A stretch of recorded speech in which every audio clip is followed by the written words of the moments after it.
قدم رئيس الجمهورية عبد المجيد تبون اليوم الثلاثاء بالتهاني إلى البطلة الجزائرية إيمان خليف عقب تأهلها لنهائي أولمبياد باريس 2024 بعد أن أطاحت صاحبة 25 عاما وفخر ولاية ديرت ونائبة بطلة العالم للملاكمة عام 2022 و2023 وسفيرة اليونيسف بمنافستها التايلاندية.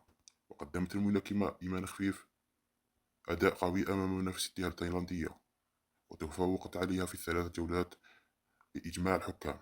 ونشرت الصفحة الرسمية لرئيس الجمهورية عبد المجيد تبون عبر منصة فيسبوك رسالة تهنئة الملكة، حيث جاء فيها على النحو التالي: شكرا إيمان خليف على إسعادك كل الجزائريين بهذا التأهل القوي والرائع للنهائي الأهم قد تحقق، وبحول الله تتويج بالذهب. كل الجزائريات والجزائريين معك.